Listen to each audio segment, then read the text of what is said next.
To it. Perfect.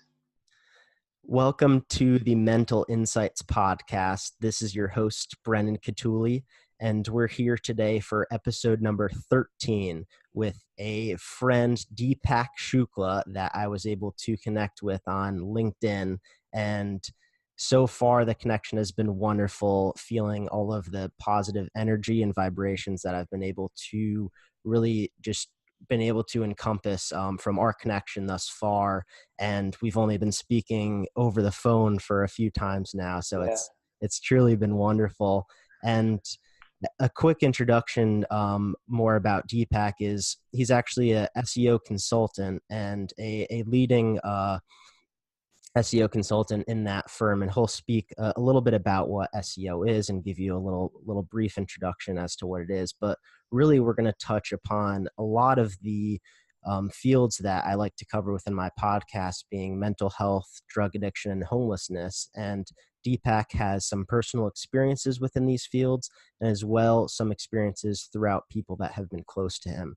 So we'll be able to dive into these fields and really uncover what he was able to learn from these obstacles and still what he's facing today. So Deepak, if you just want to welcome yourself to the audience and give a little bit more introduction about what you do as your work and just what you enjoy as hobbies and what you're doing today. Yeah, absolutely. Brendan, thank you so much for the wonderful introduction. I really appreciate it. And the feeling's mutual in terms of the positive energy and vibrations I've got from yourself as well. So couldn't agree more. For everybody that's listening, yeah, I'm Deepak, British Indian from London. I'll treat it a little bit like a date, if you will. I'll give you my vital statistics, and then we can get into some of the other components. My day job, bread and butter, is that I run an SEO agency, and I've been doing that for the last few years. The reason I chose to reach out to Brandon actually was because I found out about his podcast and wanted to share some of my experiences with issues that through my 20s, I'm 32 now at the time of recording, that I've experienced with my own issues of mental health, with voluntarily trying homelessness, as well as seeing some of my family experiencing it, and then also issues that some of my family have had with quite serious drug addiction, and both the impacts that has had on my life and how it has influenced me into the person that I am and the road that I'm on, and certainly how I like to try and think about life. So yeah, I'm really happy to be here, Brandon, and hopefully guys, for you that are listening, that gives you at least some insights into who I am. That's awesome, Deepak. I thank you for sharing that. And I think we're going to be able to really share your story well, share some people that have been close to you and their experiences. And I think it'll be great for my audience to hear more about yourself and what people are experiencing just in their day and how it affects them. Because as I have these conversations and connections with people, it seems that just more and more people are experiencing this, and Yeah. it has deep effects on not only you but your friends, your family, and it's tolling that these issues can cause deep rooted problems within anybody's life, and it's happening everywhere. It's happening all over the world. I think you're the second person that I've been able to connect with overseas. So I was speaking with somebody from the UK as well last week. So it's everywhere, and it's not just as in the United States, in the UK, in specific countries. It's everywhere. It's global, and it's happening. It's happening at a rapid pace that we really need to start getting a grasp on. And I think the biggest thing that I've been able to see is that as these experiences happen, you're not able to really understand what these illnesses, addictions are until you kind of face those drastic, those very big down spirals. So for you, as you've been having these people around you experiencing it and yourself, you know, when were you first introduced to mental health, that topic, whether it was a mental illness or just hearing about people experiencing that issue? You know what? I think, I think I was first introduced to it. If I'm being honest, I think my family saw it as a little bit of of of of of that thing that we should not speak at night, or that thing that was, something my uncle suffered with, and he, was partially disabled, had a serious head injury that he'd not recovered from fully, and it was very much connected with it being perhaps a secondary effect of like a physical ailment. Well, you know what, your uncle Davy, he has mental health issues, but that's because he was hit over his head by a crowbar with a crowbar, and it was seen really as being something along those lines. So it was, labeled and then stuck in a cupboard in the top shelf of a closed door, and that was my introduction or understanding of what mental health was. And I don't think, I think a lot of people have the perception that, oh, well, how can people kind of not talk about it? And I think that in the context of that time, it was, I recognize why it was labeled as such in my family, because coming from, and certainly this might be something that's quite typical of the migrant experience, looking back at it, that coming from, a family who'd moved over from India in search of a better life, the lives of my parents and my grandparents, they were filled with really 100-hour work weeks trying to just put food on the table, and to focus on the pragmatic, the task at hand, what's in front of you, making sure that we can put 3 meals on the table, making sure that, well, I want my kids to go to school, I want them to have an education, because, my mum and dad, my mum dropped out of school at 14, my dad dropped out of school at 15, they've got no formal education, their life was about their children. So what it meant was there was no real room to consider even, affections and emotions, let alone mental health. So when you grow up in that environment, I almost feel there's broadly speaking, broadly, in my family, there's two ways that people can go. You become quite cold and detached and deal with emotion by just not dealing with it at all. Or in other instances, you just go completely the other way.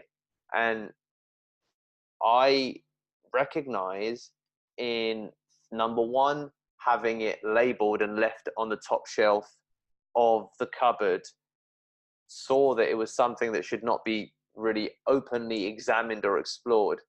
And as a consequence of not dealing with issues that I had growing up with, going to a predominantly white working class school in a poor suburb, and dealing with issues of being, a funny Indian kid in the classroom, and coping with real imbalance that I felt within my education, and that leading up to my own mental health problems as I got older, because lots of things kind of spiraled together. I'll also add that my second introduction to mental health was when, at 24 years old, some 10 years later, I then got into a super abusive relationship. My partner was abusing me. She was like physically hitting me and lots of things again. And I was Brandon, I spent my time in the gym, right? I was going in the gym, like I looked good. I thought I looked good. I felt good. I was playing sports. I was kind of, fully engrossed in this kind of alpha male BS ego type thing. But on the other side of it, I was so vulnerable, having so many problems. And it came to a tipping point in my life when I rang the Samaritan's helpline, because no one in my family knew that this abuse was happening. It had been 7 months. No one no one knew, aside from the person who was abusing me.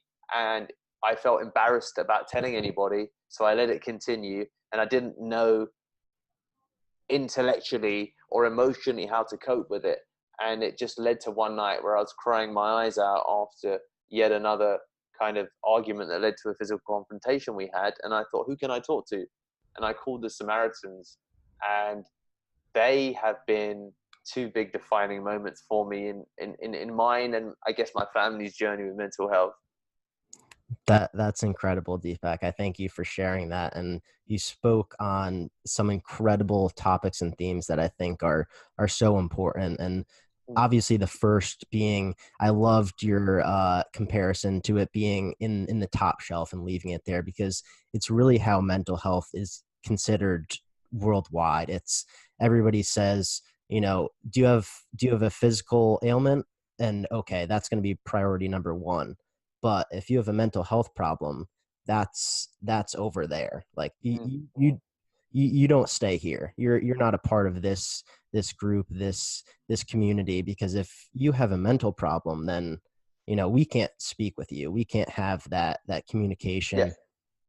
And it's interesting that even today, as we've transgressed so much throughout the world, that it's still kind of that overhanging issue that no one's able to come to terms with, and they just kind of leave it. So I'm glad you said that, because it's a great representation of how mental health is seen. It's a complete separate issue, Yeah. and no one's willing to face it. And It's it's crazy. It's crazy because it leads to all kinds of madness within people's lives, and the especially here in the UK, this notion of the stiff upper lip, and you kind of put put a beaker, or put a mousetrap on the whole idea of exploring and examining it. And it's and even more so, look at John Wick in the cinema, the kinds of characters in Hollywood. Dwayne Johnson, Hollywood's highest paid actor, right? We've reverted very quickly back to this idea of the archetypal man being someone who doesn't necessarily even have much emotion beyond dealing with everything as being impervious to emotional harm, being invincible, and this being the role models, I think, more and more that people have, and what that actually means for our ability to engage in any meaningful dialogue around feelings, other than you'll be fine, kiddo, don't worry, you'll figure it out, yeah, don't worry, it's going to get better. And how lacking that is in any substance as being a means of coping with what are real problems, up, in our head, in our heart. And the fact that people don't draw a clearer connection between issues that are inherent in society with the lack of, or the systemic lack of support that people get infrastructurally with how to cope with feelings and thoughts and fears and emotions. And what do I do with my time? What don't I do with my time? What do I do with my career? And all of these things that surround it. And there's just I agree with you. It's not dealt with within the way it should be at all. Definitely. And the themes that you were speaking about is that top figure of a man, and how they should be approached and how they should characterize themselves. And there's a man named Lewis Howes who wrote a book, The Mask of Masculinity, and he touches on the topic a lot of how you have that stereotypical figure of the man who should be emotionally strong, and who should be able to be the leading force within any type of aspect of his life, emotionally, socially, physically. He should run things, and he should be the top figure. And I think that's what's causing a lot of problems today, is because then you have people like ourselves, where we're growing up and you see these issues, and you see within yourself, you're like, okay, I like, emotionally, I don't think I'm that strong. I don't really know what's going on within my life. I don't know how to face this issue. But I'm not strong enough to say, all right, I need this help, or I need help here. I need to speak with somebody, because it's that stigma that's revolved around mental health that's saying, no, you should be strong. You should not have to seek help. You should be like these figures, like the Dwayne Johnsons, like, the movies like John Wick. Like, they're setting up figures that a lot of people, especially kids and young adults today, that are saying, oh, I need to be like this person. But once they face an issue, they see that they're not like them, and then it goes into a spiraling force downwards, and it leads to a lot of problems. And I think that's why therapy is such a good resource, because speaking with someone, whether it's about your emotions, whether it's about your jobs, when someone's not there to just judge you, and they'll always give you that good sense of, all right, here are your opportunities, here are your roads, to make something better.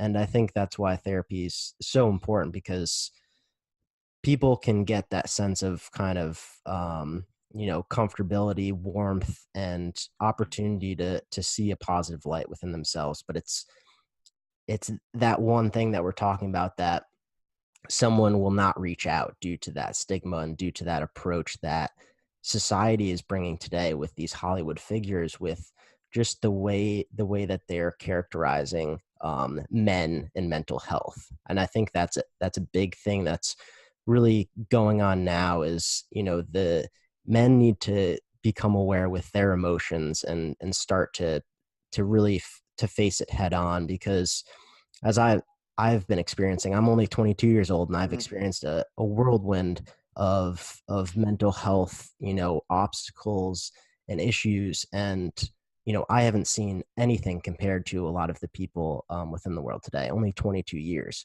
and I've dealt with many things, and everybody's going through it. We all have a brain and a heart, and we're all going to experience these emotions, these feelings.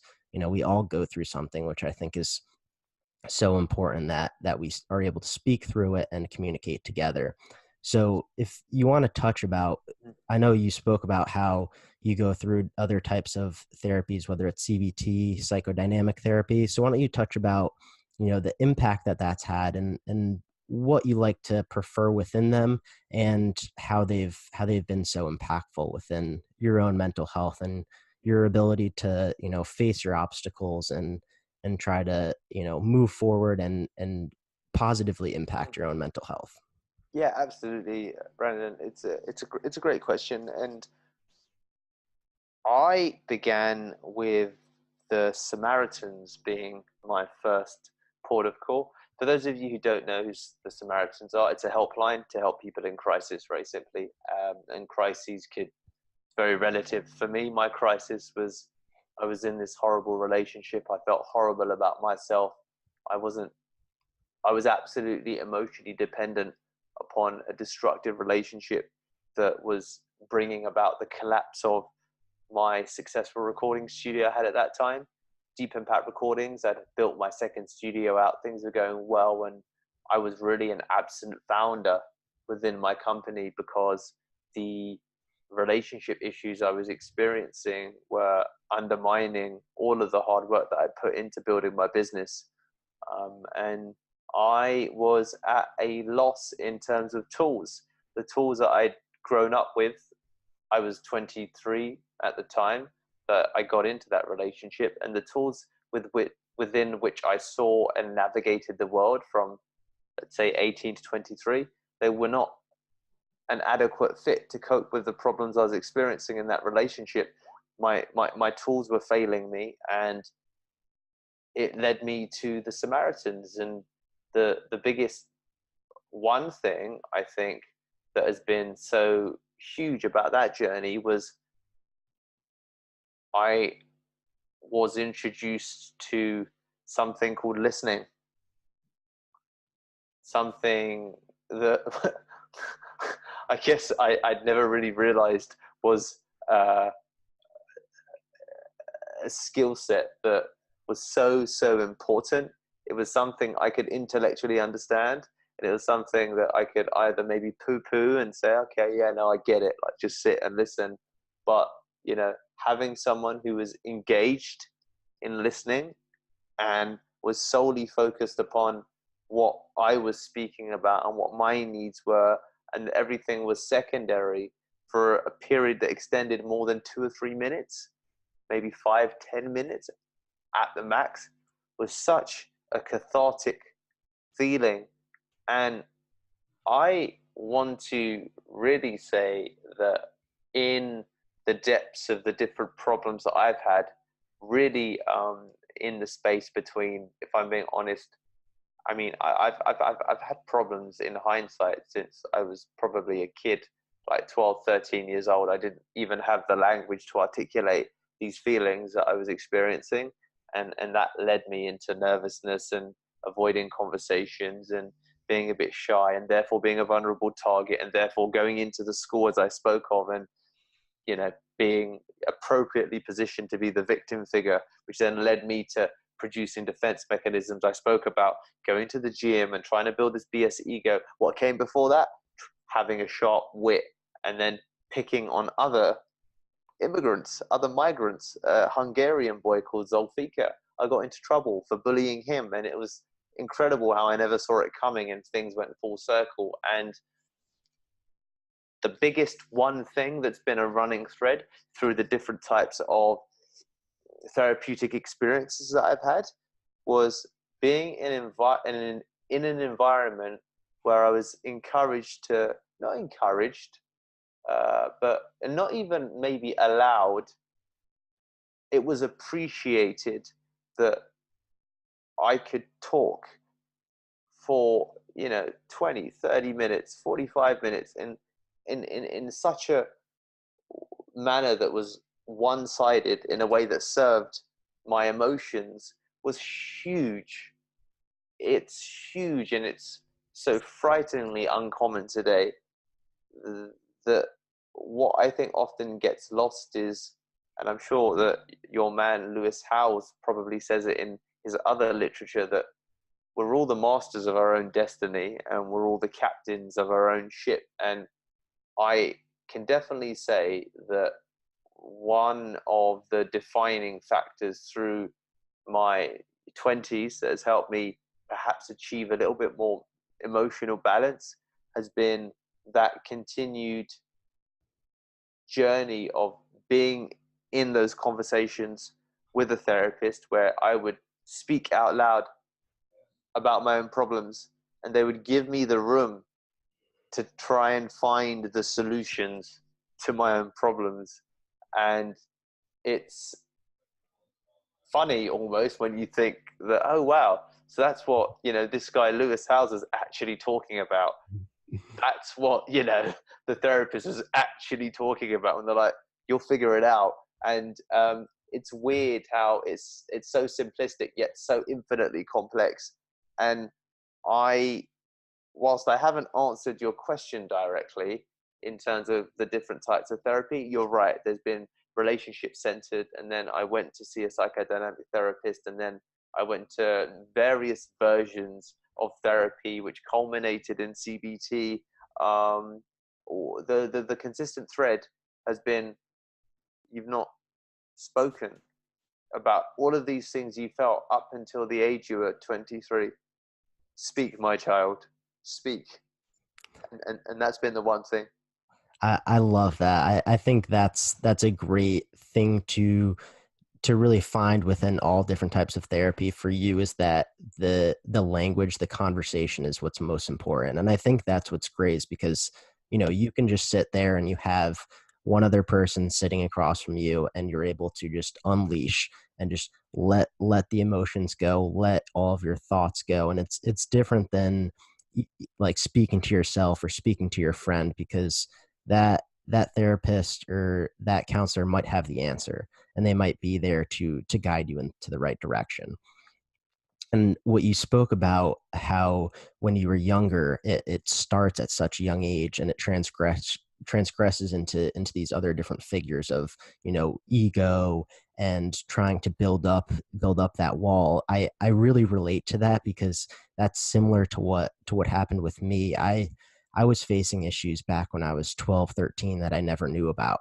I had issues when I was younger, and it built up the same way. So I tried to characterize this ego and say, all right, I'm this big masculine man, but it ended up leading to me saying, oh, screw this. I still want to have this ego, but I led more towards the drug scene.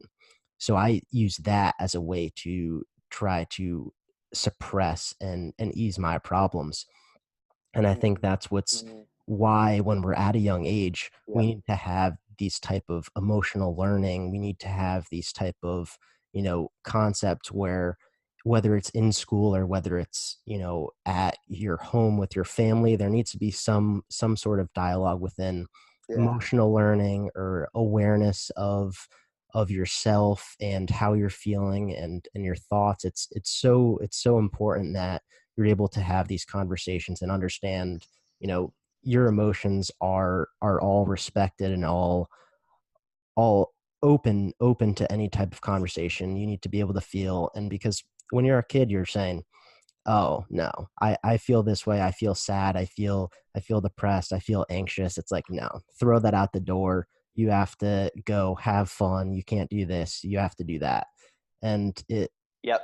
it translates to a lot of different whirlwind of problems, and it Mm, it goes into many different themes that can play out, and it's seen. And that's why I think therapy is so important, because for a lot of people, they'll be 10 years later and they'll say, all right, they'll go to a therapist, what's your problem? And I think the biggest thing is diving back into those trauma related yeah, uh, past issues when you're a child, because usually like childhood trauma is the number one source of why all of these other mental health issues are happening throughout your life. yeah, And it's incredible to see, because back when you're 12, 13, or even a few years after, you don't even know what a mental health problem is or what's going on. But then yeah, you come 10 years later and you're like, I see why I did that. I see why I was yeah, acting this way. I saw why I treated people that way. And it's incredible to pick up on that. And obviously it's super fortunate that you're able to do it at an age, whether it's 10 or 20 years later, because some people will not even seek the therapy, and they'll still be whirlwinds, and it'll just go in a harmful direction. So that's why I think these resources like Samaritans, like any type of therapist and counselors, is so important, because the one call to yeah, make, the one connection that you make, just it brings you to a whole different light, and you're able to realize that help is there, and it'll truly change your life and bring you into a better place.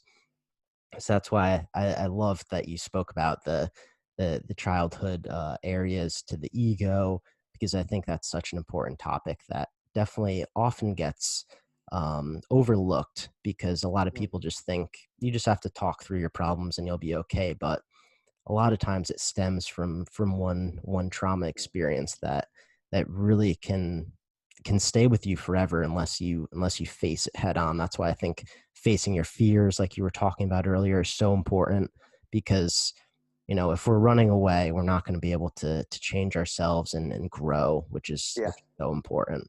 And I think facing your fears is one thing that you totally did to try to understand more about what your uncle faced. And this is actually something that I've really, really considered. And I think it's absolutely commendable that you tried it, because I've wanted to try to put myself into the perspective of being homeless and experiencing it, because I've done some work and volunteering within people that yeah. experience homelessness, and the mindset and just what you have to go through is totally different. So why don't you speak about your experience, and we'll dive deeper into your mindset and just how everything uncovered throughout that experience. Yeah, I I'd got into that process with the Samaritans, and that led me towards looking at something that might be more regular and consistent in terms of the same working with the same person. I, at that time, was in that negative relationship. The relationship ultimately, failed, and it also, in parallel, had my business failing with it. So I didn't really have the money to pay for private counseling, and I was looking at options, and I was recommended by the Samaritan something called Mind Counselling. It was a charitable body here in the UK, and they said, go to your local centre and see where that takes you. And I remember then moving into, the focus was that my problems were focused around relationships that I had in my life, because I had these issues with my partner, and then I had issues like blow ups with my family and anyone really that I got close to. And there's a consistent pattern that as soon as I became close to someone, I think I don't know if it was called the insecure attachment style, that I would feel that someone would maybe just kind of come into my life and then leave. And, it may have come ultimately as a consequence of my parents being absent parents in a little bit, in that they were amazing. They did all the practical things, but there was this huge emotional void. And you wonder, looking at it, what impacts that directly had for everyone within the family, to include my uncle, of course. And I, with my uncle, was always found him to be distasteful, because that was the education I had had. He was still that thing in the cupboard on the top shelf that we must not speak about. Now he probably started to move from top shelf to middle shelf, to then maybe even bottom, as I went through this my own process of therapy, which was a journey within itself, right? A lot of people, I think, become failed therapeutic students because they expect therapy to be a linear process, like reading a book from from start to end. It's like, okay, great, so I've got my therapy day one. This is going to be a 12-week program. Okay, great. Week one, we're going to talk about this, we're going to do that, brilliant. And then at 12 weeks, maybe I'll need a top up every now and again, but I'm basically going to be done, good to go. And it's like, dude, this is like, you're not actually even ready maybe for kind of therapy. But the whole process got me interested in understanding a little bit more about, my uncle. And he was selling something called The Big Issue. The Big Issue is the UK's, it's a famed magazine, charitable magazine, that's sold by the homeless, or people that have been homeless, or in that space. And I'd often go to my local train station where my folks live, and sometimes I would find my uncle there selling The Big Issue, selling this newspaper, right? And it's really weird to me, if I'm being honest, Brandon. I was like, so this dude's my uncle. Is he homeless, or what's going on? And why is no one speaking about this, like within the family, right? Or maybe they'd speak about it, but when my uncle called, he had his partial paralysis impacted his ability to communicate. So he was sometimes all like this, and it'd be a real struggle to understand him. And if I'm being honest, of 40% of the time growing up, from 12 to 23, if he called, I would hang up the phone, because that was almost a training that I'd had within the family, that it was like, he doesn't know what he's doing, he can barely communicate. And this was the whole stigma that we speak about, right? About it being on the top shelf, because not only is it something you don't speak about, when you do encounter it, it's like super negative, and it's like, oh, get away from me, like, I might catch something. And that was, that translated into hanging the phone up on him, and people saying, what are you talking about? Why can't you speak properly? And almost making fun inadvertently of the situation. And my God, you get into therapy, and it's like your eyes have been, it's like a curtain's been pulled back. It's like you've had cataracts, and you've just had an operation, and you begin to see so many different colors of things that you didn't appreciate before. Things that used to be so black and white become these wonderful shades of gray. And yeah, it made me look at things I'd never considered before, particularly my uncle. And that whole thought process, which kind of came in waves over the course of probably a year and a half of trying different kinds of therapy, Googling what is Gestalt, what is a Gestalt type of therapy? What does that even mean? What is person-centered counseling? What does that even mean? And then also Googling the Shelter magazine, and then looking more into my uncle's series of problems, and it just, it led me wanting to understand more. And I don't necessarily know what I was looking to get out of the process of being homeless, but I do know that it was something I wanted to understand a bit more. I thought it would bring me closer to understanding perhaps what was on the other side of mental health, of, in my uncle's case, alcohol addiction, and all of these things. And yeah, Brandon, the experience of going, so I went away for seven days and 6 nights, or 8 days and 7 nights. It's on, we've got a trailer for it on YouTube. And I the whole practical part of it was that I would go away. I took about $2 with me for the first day, and I walked from my house into the middle of London, and I take a phone, one of those old Nokia brick style phones that I would have to keep switched off for the entire day, but I'd only turn on when I want to call a cameraman who'd come and find where I was in London. I wasn't going to use any money. I think I had the $2, which I used for one bus ride, I think, and then my money was gone, and I had to figure out how to find food and how to live, basically. And once, oh my God, I think that I think everyone should try. I think, of course, most won't, because that and that's okay. Um, I think that it's very important, as much as we can, to step into someone else's shoes. And that was because what my uncle was going through was so different to my world, and I didn't really know how to access it.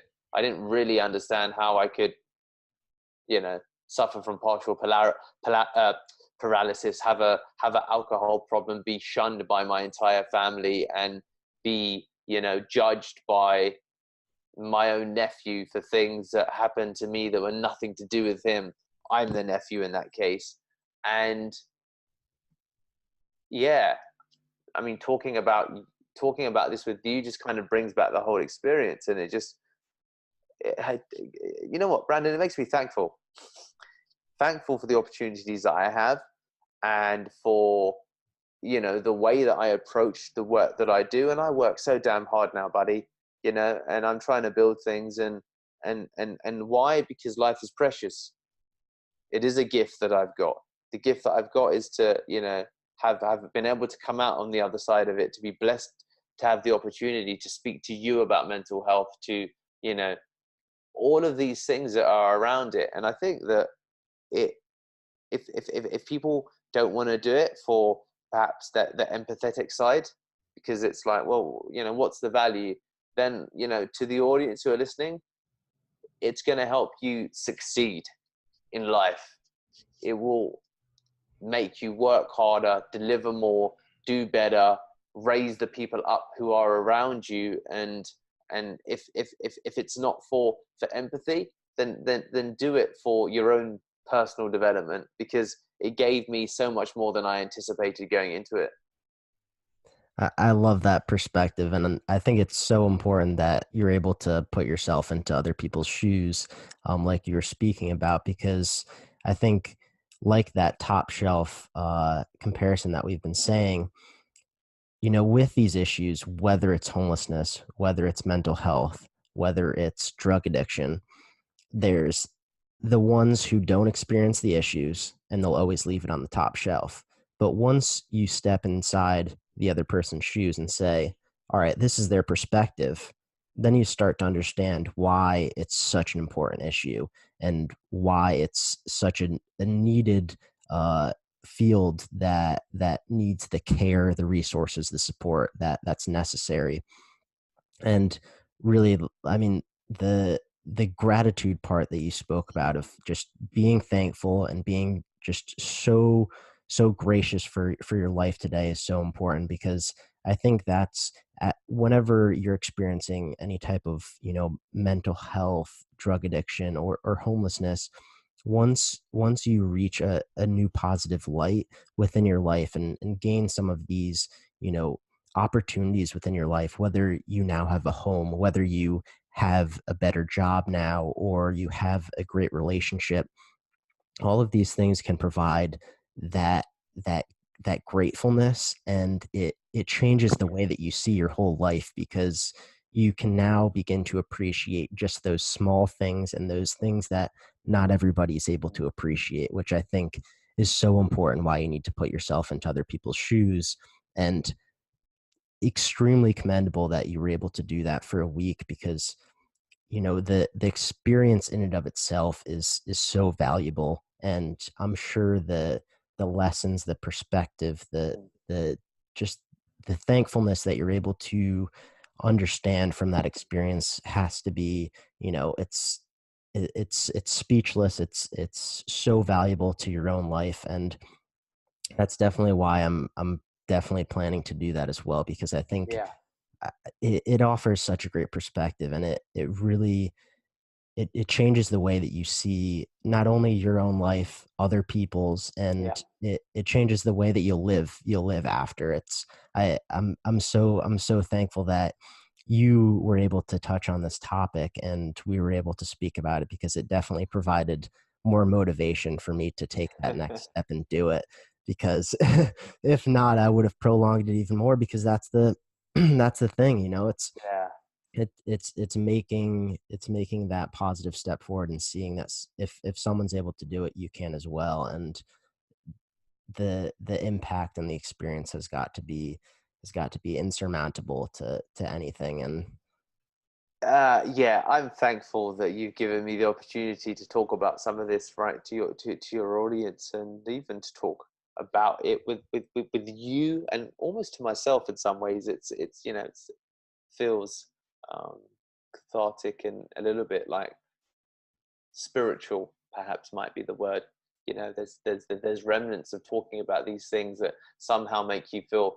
And I'm not a religious man, but I speak about this with you, and somehow I feel connected to kind of a higher power when talking about man's eternal struggle. And mental health is the struggle that's been there through the ages, that's still not spoken of enough. So no, thank you for giving me the opportunity to speak about it. And yeah, I'm really looking forward to hearing about you and the adventure that you'll go on in search of further exploration of mental health with your journey of homelessness. So yeah, Brandon, I'm really thankful you gave me the opportunity to talk about it with you. of course, and before we really wrap up this Mm. interview, I do want to speak a little bit about Yeah, drug addiction and alcohol addiction. I think those are two things that yeah, do really dive deep within the mental health field in and of itself. I think even all these three really wrap around together, and I think they all go hand in hand. But why don't you speak about how drug addiction within your relationships around you has impacted others around you, and as well how you've been able to feel an impact from these issues. yeah, sure. So my uncle that we spoke of, who had the issues of partial paralysis and had an alcohol addiction, he was, I guess, some way violent towards his children. The family broke up in that him and his wife at that time were estranged. And I come from a British Indian. I come from an Indian family. We're super close. We don't have a word for cousin in Hindi. We just have a word for brother or sister. So we don't make the distinction as to, this is my cousin, this is my second cousin. We're all brothers and we're all sisters. It's a wonderful thing that we have, actually. And I have Anita, who would be, my cousin. Technically, we'd understand it as being in the West. But in terms of us growing up, she was my sister. I'd see her every week. We'd hang out. She was probably about 4 or 5 years older than me. And she had a child young, born out of wedlock at 17. She then got married to her partner, who, I think, in hindsight, for the both of them, they probably got married for the wrong reasons. That took her down a dark path, which ultimately led her to an escalating series of drug addictions. It started, I think, on weed, moved up to cocaine, and kind of graduated until she was addicted to heroin, ultimately. She then moved in towards prostituting herself to supply her habit. And eventually, unfortunately, that led to her demise, as a consequence of her becoming a victim to one of her clients, actually, rather than the drug itself. And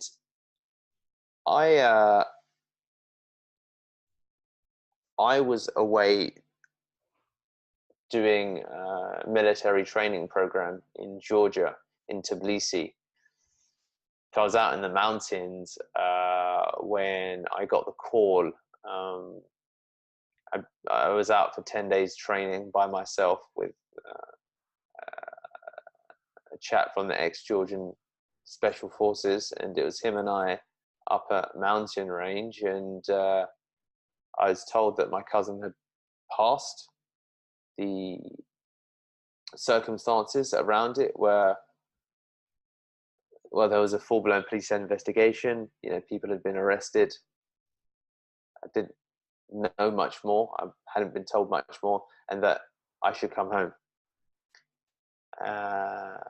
And I then remember telling this to my sergeant, and him making me do military duck walks for the next hour with my loaded pack in 35-degree heat in the mountains to take my mind off it, which it did momentarily, because it was so extremely painful.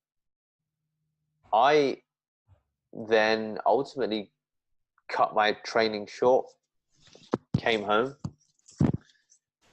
and it's a bit of a blur, the week that followed, maybe even the week or two. There was the funeral, there was a full-blown criminal court trial.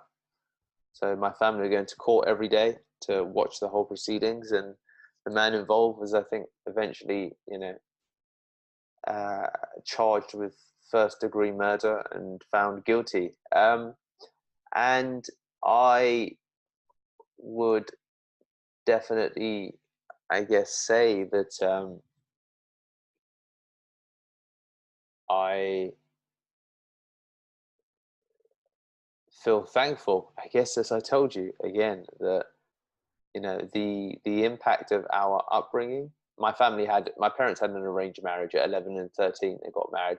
Same for my uncle. He had an arranged marriage. Same for everyone, all of the kind of siblings at the level above me. And it's had all kinds of ramifications, and there's been all kinds of systemic failures as well, with my uncle's care, with his daughter's care, and then my auntie's inability to cope with the situation, because again, she didn't have the tools to deal with such a complex problem. She herself had an arranged marriage at 11, had no education after 15, had come to the UK in search of a better life, had got married to an abusive husband who was an alcoholic, who would come home drunk and beat up the children, and eventually then moved from being a violent partner to a partially disabled partner who she was then still expected to take care of.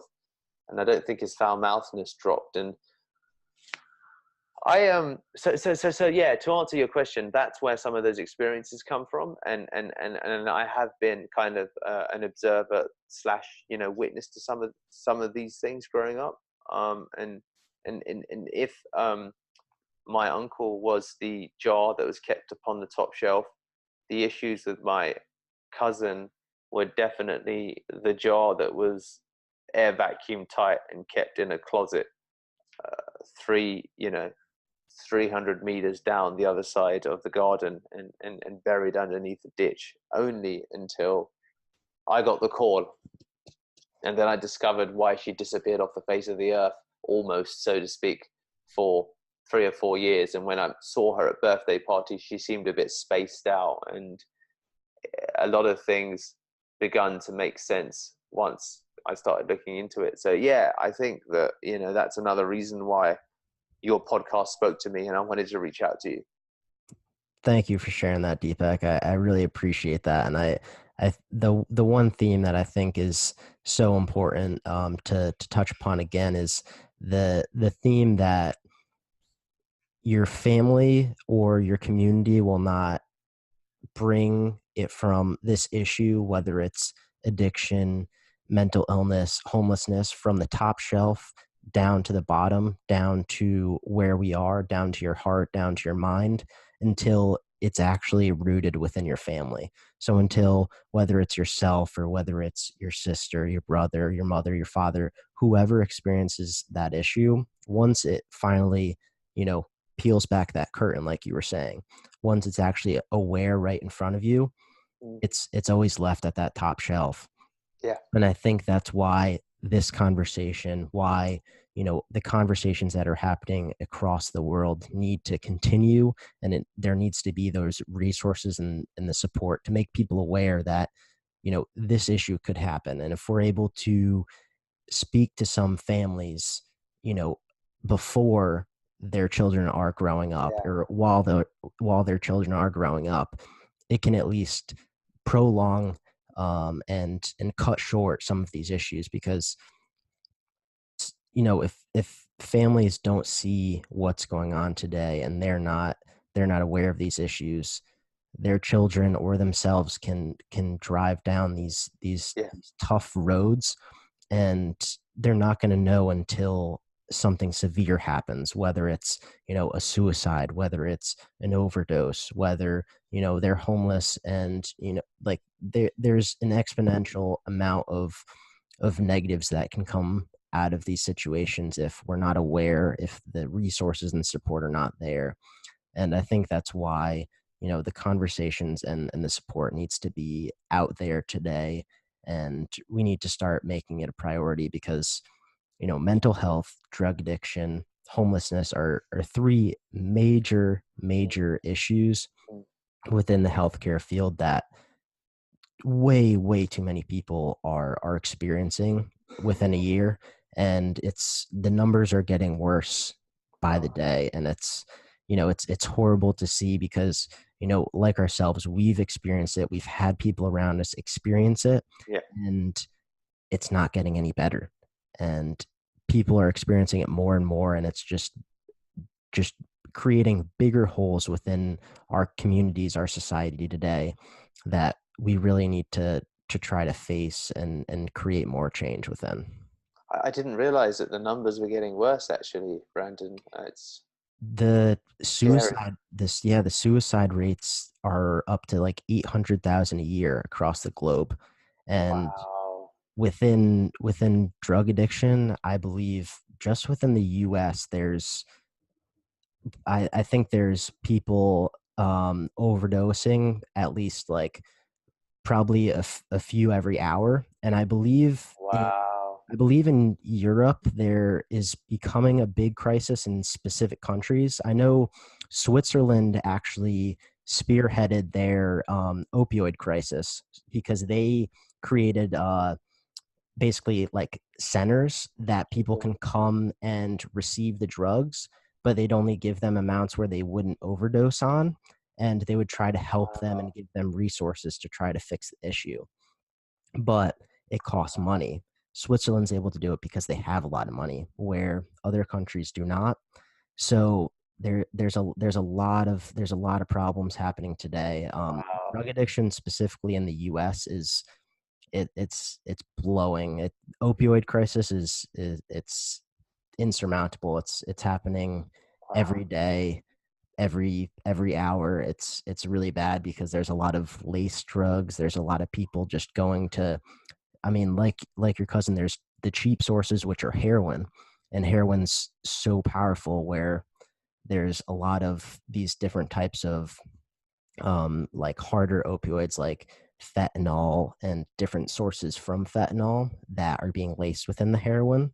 So people are overdosing within Wow. like one use. I had a friend Wow.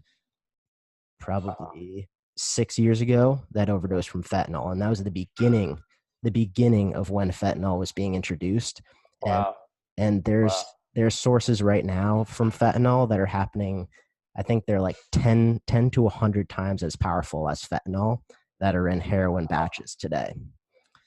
So That's it's crazy. yeah, it's getting worse and worse. And it's we need to create something big enough that can try to wake up Yeah.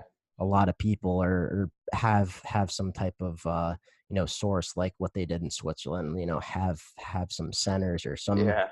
some form of treatment that we can provide for people, because all they have now, I think, is they carry this thing called I think it's Narcan, and basically, if someone's overdosing on the street, they can give it to them, and Really? it'll bring them back to life. And Christ, the cops carry it.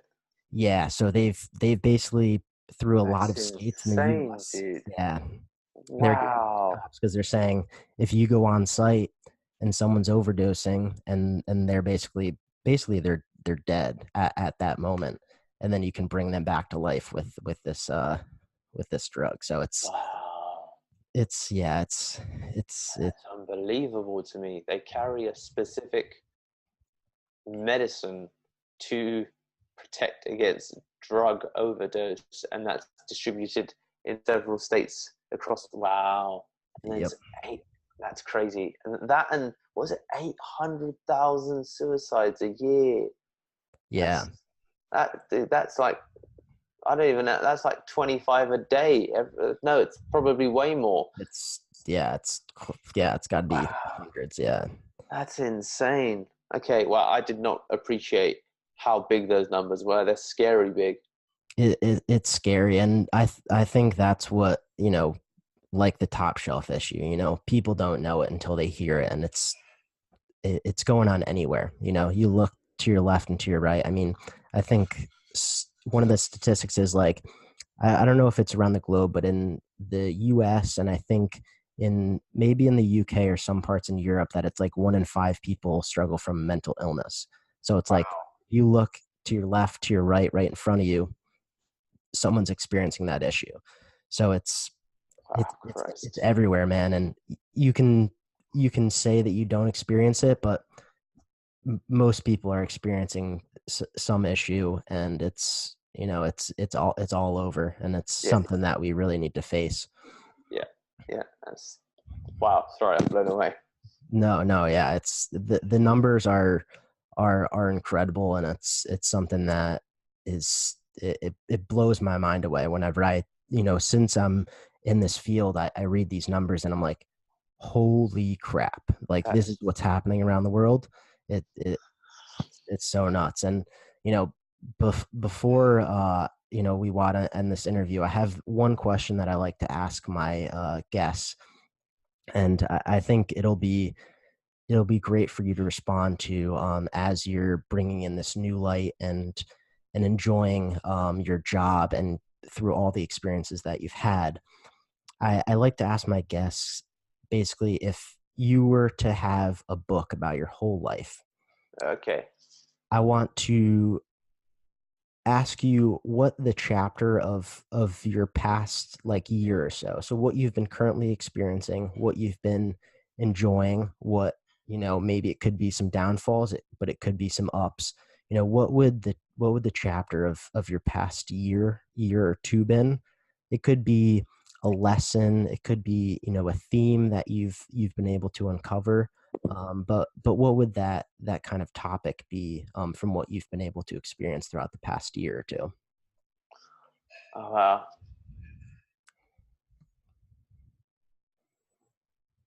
I think that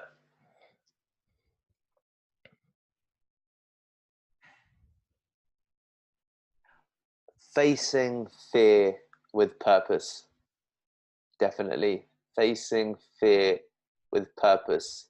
I had a lot of fearfulness around starting a company by myself, building a team of employees, figuring out whether I'd really be a fit for working with, companies and businesses, and building a life for myself with my partner. She wanted to go back into education, and I would be the sole breadwinner. And there are a lot of question marks over, Deepak, you gotta grow up now. You gotta do, grown up and mature stuff. And I was quite fearful of a lot of that. It's very scary.